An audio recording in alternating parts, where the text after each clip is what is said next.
Innocent until proven guilty. It's one of the cornerstones of our justice system. But if you're accused of a crime, does it really play out that way? Jay Brooks says it does not. He was accused of a crime and found not guilty by a jury, but he says it still feels like he's serving a sentence for a crime he did not commit. Jay Brooks has been called a lot of things in his life: a pro golfer, coach, husband, but child molester is a title he says he did not earn. I'm not what you see in that picture. Deputies in Columbia County arrested Brooks 3 summers ago. An estranged family member with deep ties to law enforcement in another county accused Brooks of inappropriately touching a 6-year-old girl. It's a day Brooks wants to forget, but one he remembers well. He returned home from seeing a doctor at 2:55 that afternoon. He says pain and dizziness from a head injury he experienced on the job had been getting worse. My head felt like somebody was taking a hammer and beating me, and I also felt like the back of my left eyeball felt like there was somebody with a pick just hitting my back of my eyeball. I mean, I was just in horrific pain. And taking a lot of pain medication. I had hydrocodone, Percocet, I was taking Aleve, I was taking muscle relaxers called Scalaxin.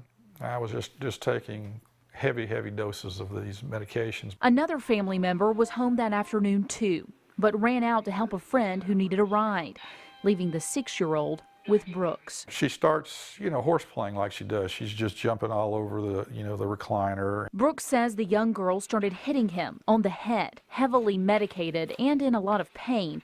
He says he tried to get the child to stop. I could not physically get up to stop her. Normally I could get up and restrain her. This is exactly what I did. I kind of went like this several times while I was back in my chair, pushing successively harder. Brooks went to sleep. The family member says they were only gone about half an hour and everything seemed fine when they got home. According to the incident report, 2 days later, the young girl's father called police, accusing Brooks of touching the child below the waist. The next thing I know, I've got to meet with a lawyer, I've got to talk, and then I've got to show up into jail and turn myself in. The life Brooks built began to crumble. And I get calls from my boss that I'm fired. He lost all 4 of his jobs. I had death threats every day on my cell phone, on my house phone. With no income, he says he drained his savings and retirement accounts to pay his bills, including more than $20,000 in attorney fees. I had hundreds of friends, I had hundreds of acquaintances.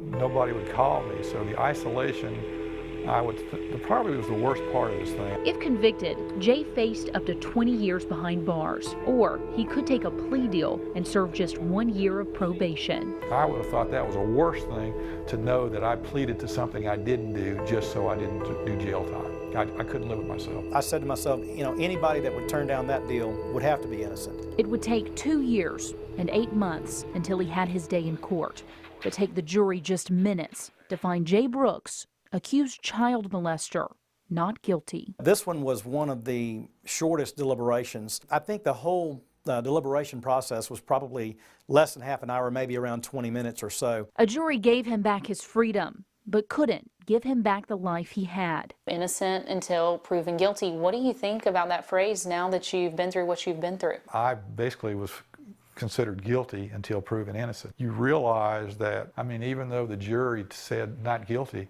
if anybody Googles my name, they're going to see my mugshot. They're going to see that I was accused of that. These days, Brooks says he's just trying to make ends meet, make a life, by giving golf lessons part-time. I've gone through a lot of savings. I'm not going to make the kind of money I used to make. Am I going to wind up homeless? You just never realize an accusation, even though it's unfounded, can definitely affect your life unbelievably.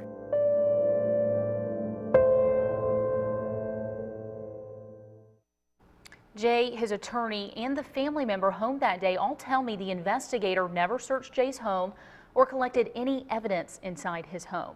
They also say he didn't interview the family member home that day, who could have explained a lot about the timing and Jay's condition before he was arrested and charged. And all it takes is one accusation. It's kind of scary if you really stop and think about it. And Jay says every day he still deals with these people who have heard of this thing, and no matter what you say, they're always going to have their doubts. It's out there. The mugshot is out there. It's out and there. I like what he said. I'm not what you see in that picture, but Right. It remains online. It's still one Google click away.